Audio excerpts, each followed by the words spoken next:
It's time for bookkeeping, beer, and BS. Chad, what's going on in the chimney biz these days? First year I've ever made money, 4 months in a row. In this time of year, I've never made Q1 money. I've never made money. I feel like you always wrote it off. You're always like, well, here's roughly how much money we're gonna lose. It is. No, it was our business model. Make shitload of money the last part of the year and lose most of it in the beginning of the year. But you keep tacking on a little profit and building up wealth a little bit. But we figured some stuff out. And so, everyone talks recession, but in my business, the way we're working it and doing it, it's doing very well. I mean, we're about a $300,000 swing in profit right now.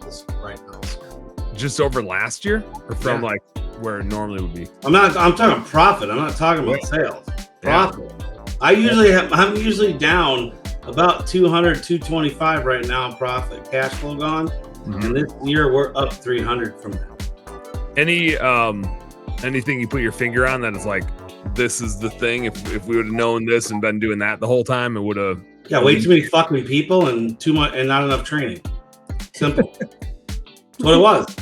Yeah. We're always big on training, but it was just too many people. I mean, there was a myth in the chimney industry. If you could train enough people in the fall that you could just balls to the walls it and make so much money. Well, we tried that last summer. So like starting in June, we had about 20,000. Well, by the time we hired everybody, by 4th of July, we had about $20,000 to $23,000 extra labor a week. Mm-hmm. A week, trying to and doing good money, but still losing money at that time. When the fall hit, everybody, yeah. When the fall hit, it was a downfall for us, but the fruition didn't come to happen, and so it was. So we just, I looked at everything, and sometime in October, I did some deep diving for about 2 weeks, and I just said, okay, I'm gonna stop running my business for the fall. I'm gonna start running my business. I'm gonna run my business in the worst month model so that I'll make money. And that's what we did. We took our worst month. What were our sales? What were our numbers that month? And we're gonna make it to where that month is profitable. Mm-hmm. And that's what we did. That's exactly what we did. And so we cut all those people, which most of them were good go way anyway. They weren't rowing my way. Mm-hmm. And we cut it down to where it's super easy to make money right now for us, because we've been doing this same thing, but the funny thing is we're able to do as much money with the crew we have now than we did if we had all those people. Isn't that something? It is. And so I think I notice oftentimes, especially administratively, like that's usually the biggest investment we make. Salespeople, service people.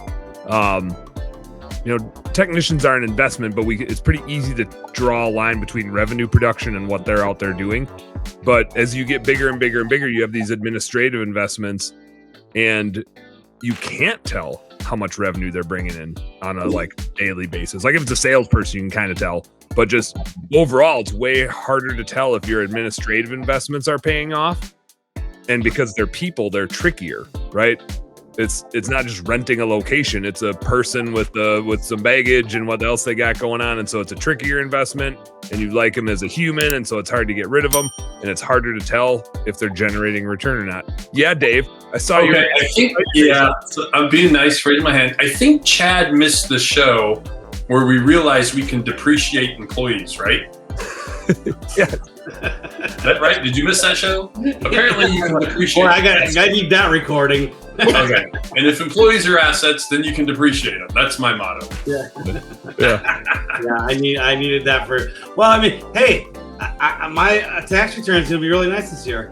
Sweet. So, I'll take a down year. Who cares? I don't need any loans right now. I just bought a property, so I'll suffer 2 years where I don't have to get a commercial loan. So what? So.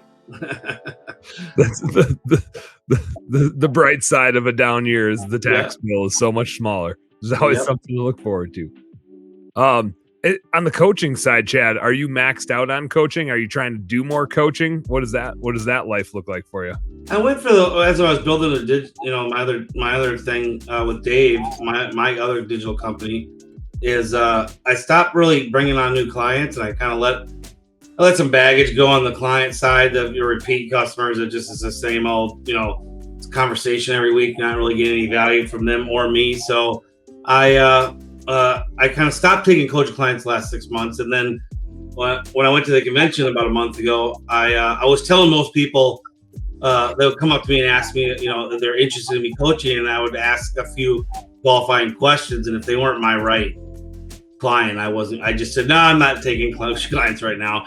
And I found a couple, and that's why I haven't been able to be on here right now, because one of them has to be at 3:00 on Wednesdays. And so this is the week I'm off. Every last week of the month, I take off and do a mastermind group with all my guys. So I was able to come on here today, but like next week, I probably won't be able to be here because I'll be with him. And so that's just, it is what it is. But yeah, I mean, thanks for asking. I am taking coaching clients if they're the right demographic. Yeah. Are they going to be able to do the work? Can they afford it? I am not a patient person when it comes to hearing I'm busy. Well, no shit, we're all busy, but you hired me to remedy your business, and if all you're gonna is not change, if you're not gonna change for me, I damn sure don't need your money. I mean, I'm not Warren Buffett, but I mean, I got plenty of money. Hey, what's up, business nerd? Thank you so much for tuning in. I hope you learned a heck of a lot watching that episode. Do me a favor, subscribe right down here. And if you really like what you saw, you got more goods right here. Check out this one or check out this one and do this. Go subscribe. Appreciate you. Work smarter, work harder, go earn yourself some pride. Catch you on the next one.